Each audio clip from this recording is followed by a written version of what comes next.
Today's show is all about the unique challenges women face in getting their businesses off the ground. How do we get beyond startup and into the scale-up zone? And what are the unique challenges that women face? So whether you're a woman or whether you have a woman in your life who is trying to grow as an entrepreneur, as a business leader, this show is for you. Listen in.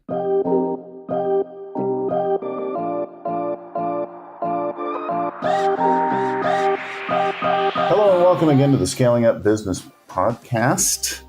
I'm your host and growth coach, Bill Gallagher. On the show with me today is a fellow coach who specialized in working in a specific area, helping women get over the first hurdle, the $1 million mark. It's Julia Pimsleur. Julia, welcome to the show.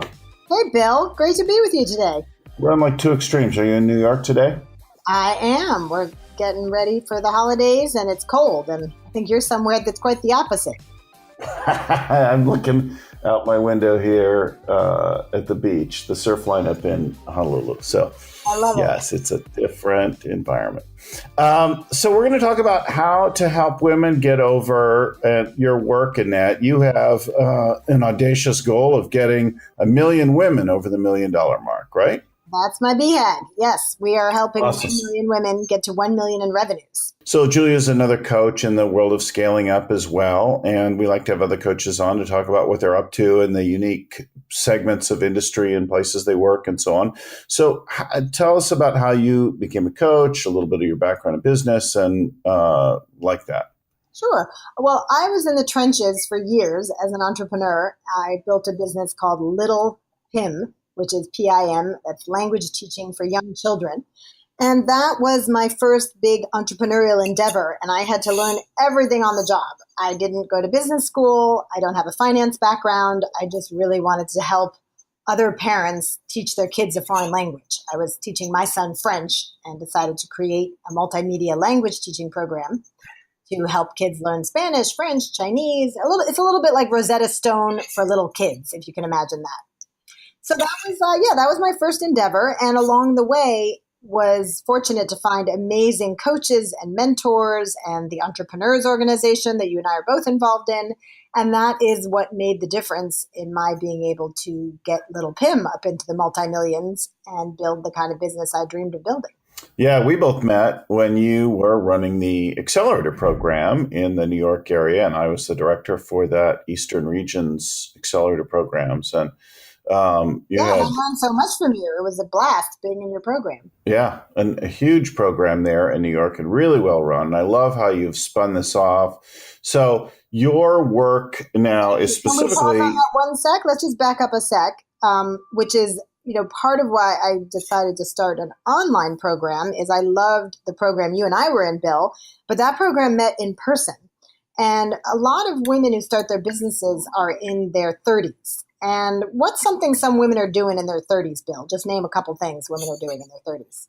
Having kids. There you go. Starting families. That's exactly it. And that was my case. I had 2 little kids at home under the age of 6 when I was building my business. And it's really hard to get away from your business at that time of life. So I wanted to bring all the amazing benefits of these types of accelerator programs to women where I could meet them where they were at, which is running their business, juggling kids, dealing with aging parents, being the connectors in their communities.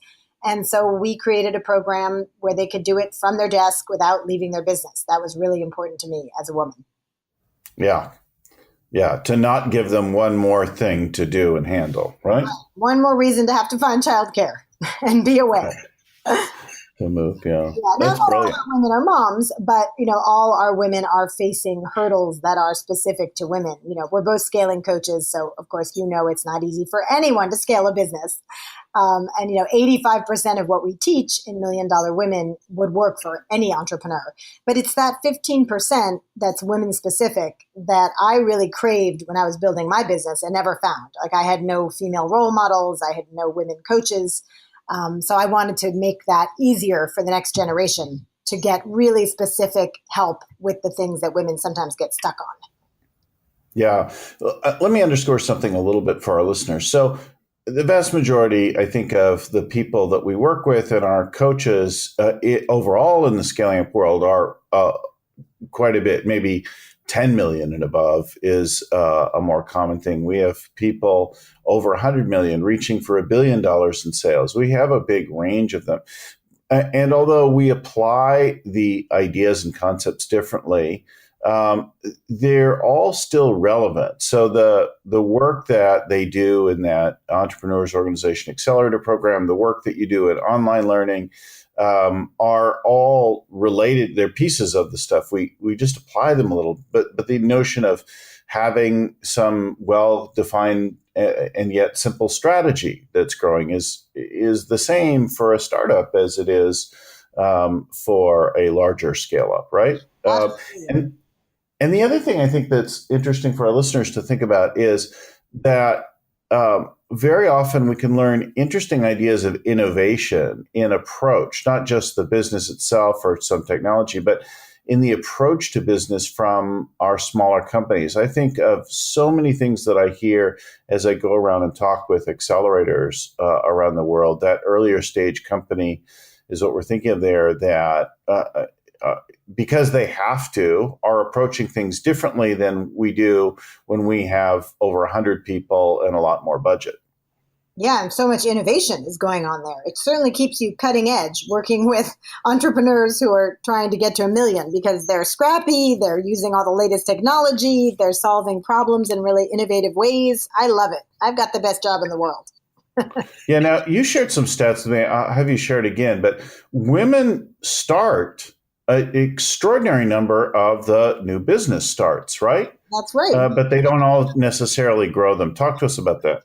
Sure. Well, I started my movement. It really grew out of my book, $1 Million Women, which I wrote after building my business into a multi-million-dollar business and then looking around and realizing there are very few women at this level. And that's when I found out this disturbing statistic that there are fewer than 3% of women entrepreneurs who ever make it to 1 million in revenues. And you and I both know, Bill, 1 million in revenues isn't like put your feet up and the money's just flowing in, right? That's just getting off the ground. That is not a big business, a tiny, tiny business, right? Right. The other thing, though, is that...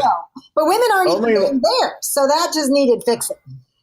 Yeah, but women start more businesses than men. So not that many people ever starting a business get over $1 million in revenue. They create small little personal practices and things like that. But the number of women who actually begin the business is much greater than that, right? Yes, thanks for pointing that out. And that's really the gap that we are addressing in $1 Million Women is that over the last 2 decades, women have actually started twice as many businesses as men have. We're on this very rapid catch-up scale trying to create more businesses because traditionally men have been more represented in entrepreneurship.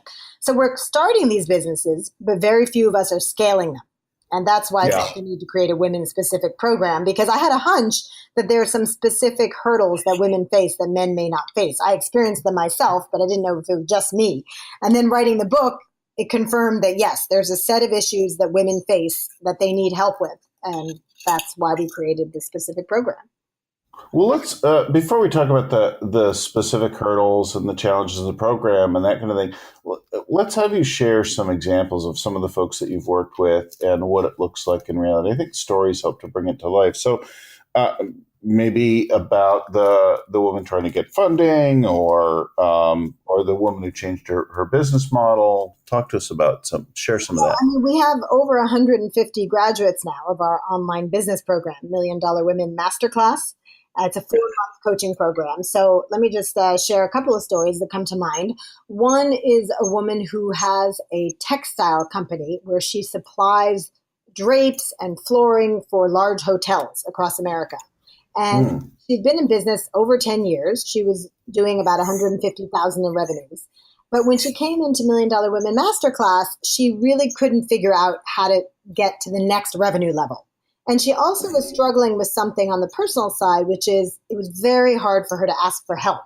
Even when she joined the program, we needed to work out a payment plan for her. And it was very hard for her to even say, hey, can you help me make this work? Women tend to invest a lot less in their own professional development than men do. And so I'm seeing that with a lot of the women, that it's not part of what they were planning to spend money on their own professional development, even though that's what they need to do. In any case, we got her through the door. She signed up for the program, and we start in our 4-month program with mindset. And we start with mindset because, well, one, I'm a trained mindset coach, and I'm a big believer that that's where everything starts. You can't build a mansion on quicksand. You got to get that mindset foundation solid before you start building on top of it. And once we did the mindset work, and then quickly we move into strategy and distribution and finances and the things that are considered, the harder business skills, she had this real shift where she realized, what am I waiting for? I need financing to grow my business. I have all these potential customers, but I need to invest in new salespeople, in buying new inventory. And she went to her bank and asked for a loan. So that in itself would be a win because very few women go after financing. But when she went to ask for the loan, they promptly said no. And women do receive a lot fewer loans than men do. I don't have the stats right here at my fingertips, but it's something like 20% of fewer women get funded by bank loans than men do. So what was so amazing, Bill, is that she said, well, actually, I think you're wrong, to the bank. She said, I don't think you really understand my business well enough. So I'm going to take you to my office, which happened to be in her home. And she brought these 2 bank officers to her home office, and they spent something like 3 hours with her in her office. She showed them all her books, the materials she was working with, her potential clients. And Bill, she got that $150,000 loan. Wow. Because she stopped and said, wait a minute, I don't accept a no. Exactly. That's what we're doing. We're creating relentless success machines. I mean, I'm teasing, but you and I both know that so much of succeeding is just believing you can, right? And if one door closes, finding another door around the back to go through. That's so much of being an entrepreneur. And our women have those skills, but at the same time, they sometimes need that extra boost. Yeah. And not giving up, right? In the face of a delay, a setback, a no, or whatever. But I think you're right about that asking help thing. We all have different versions of it, but I can hear that as a really common thing. Like, look, I've got a mission. I'm up to something and I need some help here. Sure. And especially after you've had some success, right? There can be a pride issue. I mean, I only deal with women who are making between $75,000 and $750,000. So arguably they're already successful in the sense that we know that half of all businesses shut down, right, within 5 years. So not only is their business not shutting down, it's growing, but then they have to have the humility to say, hey, I don't know how to get to the next place. Yeah. And then talk about the business model shift that you saw with the other story you were sharing with me. Sure. So I'd say 2 of the big areas we help our women in are, well, 3 really, are finances, mindset, and strategy. That's where I see women needing the most help. So I just told that finances story, and that same woman, by the way, is now out raising her first round of friends and family funding. So she took that success and kept going, and we're really excited for her to raise that first round. So another woman in our program is based in Florida, and she and her partner run a dance studio. They have 2 locations, and she has a kind of proprietary dance method that she teaches, which involves some pole dancing, some modern dance. It's like really, really popular in her 2 locations. So she's doing, $200,000 a year and really happy with the growth of the business. But at the same time, she was getting older and not wanting to teach every day, all day, like she's been doing, and said, surely there's got to be another way to make this business make some passive income and where it doesn't all count on me showing up every day. And I think a lot of people can relate to that, right? You make good money, but it all is dollars for time, which is never. Yeah. How do we scale? We looked at her strategy, and they do a 1-page strategic plan as part of the program, and then we put them in touch with our mentors. We have 20 business mentors who built multimillion-dollar businesses, or our angel or VCs, who help them kick the tires on their business strategy. And thanks to those sessions and really coming up with a strategy for the first time, most of the women in our program have never even done that exercise, she realized that she could start an online teaching program to teach other teachers her proprietary method. And that would create a whole new stream of income. She joined the $107 billion online learning industry, which is exploding, and also get out of this dollar for time model that she's been in. So she's building that program right now, and we're really excited to see her create this passive revenue stream. I see this same, like, we see this at a whole variety of levels. A business that grew, I mean, even well beyond. I've seen $10 million private practices or small practices in some professional field. It could be medical, it could be law, could be accounting, or some other kind of thing, and they built. It's well beyond $1 million, and yet it plateaus at some point because the business model is. And then there are a variety of ways. So you've got this one that's a teach the teacher kind of thing, franchise, building satellite offices, hiring more managers. But ultimately, you've got to start to figure out a shift in the approach that lets the business scale. And gets you out of the doing of this business. But that's really a challenge for people, especially if you get very fixated on it being done a particular way. Yeah.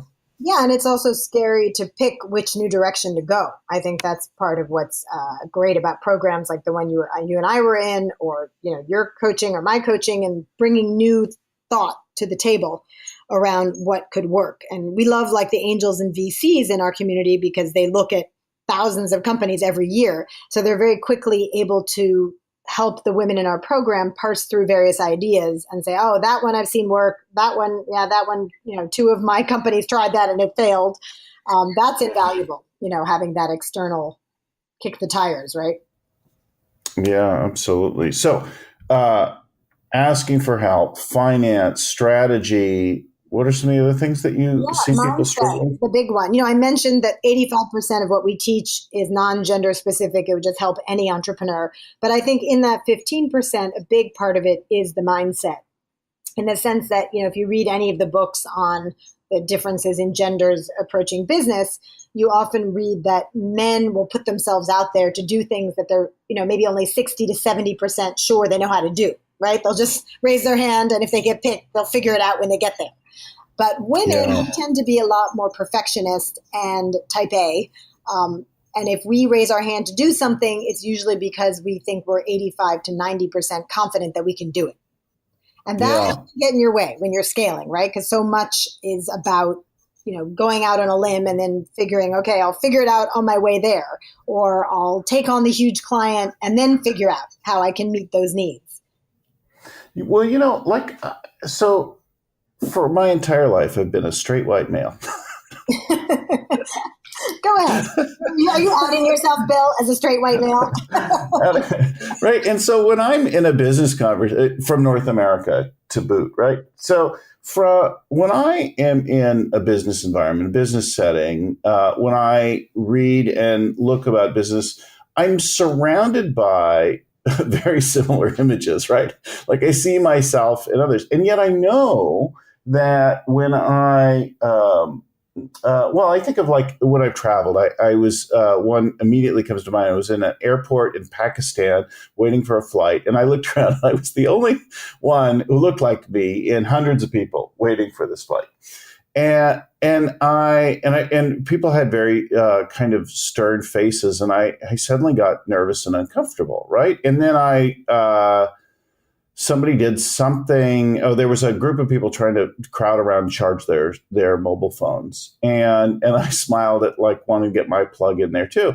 And then the person broke out and smiled. Suddenly we all smiled, and we were united by something common. But until that moment, I felt very uncomfortable and very out of place. And I imagine sometimes when I look around a sea of other folks who look like me, and I see a woman sitting in the corner who doesn't seem to be connected to anyone, that the number of women in larger entrepreneurial settings is reduced. Now it's changing, it's growing, but that feeling comfortable and confident about what you're attempting to do, it's got to be a significant issue that, I will never experience in that same way. Thanks for sharing that. Yeah, that's a great humbling moment, right? To realize, I'm usually the majority, and this must be what it feels like to be in the minority. And you're absolutely right that, for women in business, I know that when I was pitching for venture capital, I raised $2.1 million for my company. I was constantly walking into rooms of all men And it was extra intimidating. Now it's hard for anyone to raise capital, but when you walk in and no one looks like you, it certainly makes it that much harder. And I think that's why, our community is growing so quickly. We've graduated 150 women. We have, 5 women for every spot who apply. And that's because women see the value of learning in a community with, first of all, a female role model, me. I've built a multi-million-dollar business. I've been in the trenches. And then having a community of women where no topic is off limits, and they can share, hey, I'm afraid to go ask for a loan at the bank. I'm not good at the finance part of my business. Or, how do I get a mentor? How do I build an advisory council? And to do that in an environment where they feel fully supported by other women going big, as we like to call it. Right. They kindred spirits. They feel like, hey, this person gets me. I get them. I know where they're coming from. They are dealing with the world in some similar way to the way that I'm dealing with the world. Absolutely. And, it's probably worth mentioning, Bill, because this year there's been so much in the press about Me Too and Time's Up and all of the things that divide us, men and women, that we have a number of men who are very active in our community as mentors, as supporters. We have a nonprofit, and many men have donated to the nonprofit. We have 2 awesome men on our board. I think you know both of them, Vern Harnish and John Toda. So this is not just women, saying, okay, here we are, the sisters, lock arms and make it happen. There's a real shift happening in the entrepreneurial world where everyone wants to see more diversity. At least that's what I'm seeing, except for the few bad apples who get all the press. But I'm seeing a really good, rise. No, there's definitely, right. And there's, thousands of years of a different story. So you talked about, in getting ready for the show, you talked about people trying to do everything and get everything right and all that, and that being a particular struggle for women in growing their business. Tell me a little bit more about that. Well, sure. From having hundreds of conversations with women entrepreneurs across the country, because we're national and our 150 graduates, I've seen these trends that there's really 3 big things that hold women back. Would you like to hear what those are? Yeah. Super. So the first one is what I call being the octopreneur, which is an entrepreneur with 8 arms, like an octopus, an octopreneur, doing everything herself. And so many of the women who come to our program are in that phase of business where they're fixing the broken links on the website and they're sending out the invoices and they're making the sales and they're creating the product. And this just can't go on. It does not create a scalable business, and it's exhausting. So that's one big trend I'm seeing. Part of why they're not delegating and outsourcing, which is part of what gets them to scale, is a kind of perfectionism. And I do see that hand in hand with the entrepreneur, where the very thing that allowed them to start a business, which is they're really darn good at what they do. I mean, the women who come to our program are brilliant and amazing. But being so good at what they do can also become their Achilles heel. Because then they can't find anyone who does as well as they do, and they don't want to hand off, and that perfectionism can really, keep them from hiring and delegating and outsourcing. So that's the first thing, being an entrepreneur. The second hurdle, I think, to women scaling their businesses is not having access to the same kinds of mentors and networks that men sometimes naturally have access to, whether it's through, having gone to business school or they just have communities of businessmen who are mentoring them. I know that when I went out to find mentors when I was at Little Pim, I found amazing mentors, and I'm so grateful to them, and they were all men. So there just haven't been that many women yet who've made it into the ranks of the multimillion-dollar businesses. We can all name, the big 5, right? Like Sarah Blakely and Tory Burch and Ariana Huffington. But one level down from that, there are these millions of women who are making between 2 and 20 million in revenues. Yep. Very hard to get a hold of. And those are the women we've brought into our community as mentors to help the next generation. So well, and at that stage, they're busy and they don't necessarily think of themselves as being able and ready to mentor until you invite them, right? That's right. That's right. And yet, when you give them the opportunity to mentor, they're all eager to do so because they know how hard it was to get to where they are. So we're lucky to have their generous input. So that's the first 2 things we see, women being entrepreneurs and kind of perfectionists, not handing off. The second thing is not having access to mentors and networks of people to help them get to the next level. And the third thing is a well-documented lack of access to capital. So less than 2% of venture capital goes to women entrepreneurs. women start their businesses with 6 times less funding than men do, even when it's just, funding through friends and family or online fundraising through a Kickstarter or something. Women tend to start with a lot less. And that definitely holds them back because then they can't make those big bets or take risks on a big marketing campaign and do the kind of things that will help them scale up. Right. Yeah. And so if those are the key challenges, then you're focused in on having them shift the mindset, developing the skill set, and expanding that network out. Yeah. That's exactly what we do. Yes. And they become part of our network, which already brings them into contact with angels and VCs and other ambitious women. We hear a lot from the women who come to us that, they're women entrepreneurs. They have friends who are entrepreneurs, who are mainly guys. And then they have friends who are women entrepreneurs, but those few women tend to be doing lifestyle businesses. Because back to the stats, right? If 97% of women are making under $1 million, there are way more lifestyle businesses than women trying to go big. So if you're a woman trying to build a national or international company, raise capital, get up to $1 million in revenues, you may not know any other woman doing that. I mean, we have women who are from, South Dakota and North Carolina and Washington State, where they can't just go into New York City where I live and, within the space of 5 blocks have 10 different meetups and accelerators and programs that they could join. So that's part of what we're seeing, getting in the way of women getting to those next levels.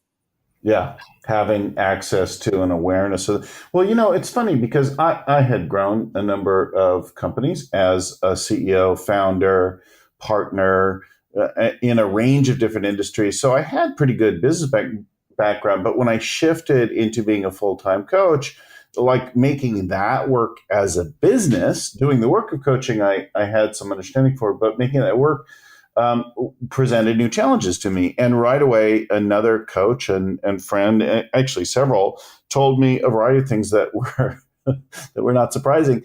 And I think probably it sounds like the same kind of thing. So the first thing they were like was, use the existing network that you have and grow it. Like, go tell that group, find out how that group can help you with what you're up to, and then figure out or hone in on the skills that you already have. So what is it that you already know how to do? You already know how to coach. You already know how to. So use that to then build the business, teach out, expand out from that, and start to think like, how do I apply that business background to my work as a coach and work on yourself at the same time that you are helping others? And it helped me to grow incredibly quickly as a coach and build that practice. But when you started, did you feel 100% every day like you knew what you were doing?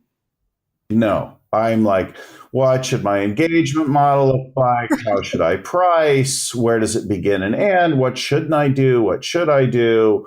How maybe it started? Who's like, yeah. When I started $1 Million Women Masterclass, this online business program, which now has its own portal and 150 graduates and women from all over the country, it was like 12 of us, and I like to say I held it together with bubble gum and dental floss. It was like we were running it out of Gmail and Dropbox, but I'm all about the beta testing, like just put it out there, see what works and what doesn't. I surveyed the heck out of my first members to find out what resonated and just kept building and changing it. That's what's great about online businesses is you can keep adding things and tweaking and improving. So what we don't have a whole lot left before we've got, tell us a little bit about what does that program look like? What does it include? How does it work? Give a feel for that. Sure. So we have a 4-month program, $1 Million Women Masterclass. And when women join, first of all, we do put them through, a bit of vetting to find out if they're the right fit. We're looking for women with scalable businesses who are coachable and also who are ready really to make the changes. I'm a big fan of the quote, if you want something you haven't had, you'll need to do something you've never done, right? The answers to scaling up your business is usually not doing a whole lot more of what you're doing now. Yeah. Right. So that's our first step, is seeing if they're a good fit. And then they join our 4-month program. There's a fee, but it's a fraction of what you pay for going to business school or getting any kind of coaching in traditional terms. I remember spending over $60,000 on my own professional development over the course of about 5 years. And I wanted to make that way more affordable for the millions of women who need help. So then you get access really to three things through our program. The first is 8 business modules that covers all the things they need to get right to have a more scalable, fundable, and profitable business. So we talked about mindset, we talked about strategy, finance, we also have marketing, execution and efficiency, building powerful networks, all the things you need to make shifts in your business so that it's more scalable.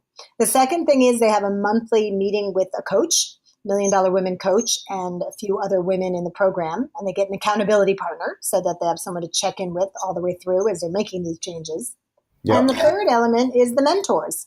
These business and financial mentors we've gathered who want to see 1 million women get to 1 million in revenues and make themselves available for one-on-one calls with our women to make sure that they're making the right decisions and get access to the right networks to scale up. Oh, I love that. So your mentor and the accountability partner are 2 distinct roles, not the same. Correct. Yeah, the accountability partners is another woman in the program. And they're all rock stars. They're all building businesses that have already made it to 100,000, 500,000. They're just rounding out their business skills and getting access to networks that they wouldn't have access to before. Absolutely. Yeah. Thanks so much for getting on the show with me today and telling your story, Julia. Well, I'm so glad I got to have this time with you, Bill. It was really fun to reconnect and talk about scaling. Thanks for having me on, Bill. What a great time catching up with you. Well, so Julia's program is MDW Masterclass. You'll find mdwmasterclass.com. You can read more about it there.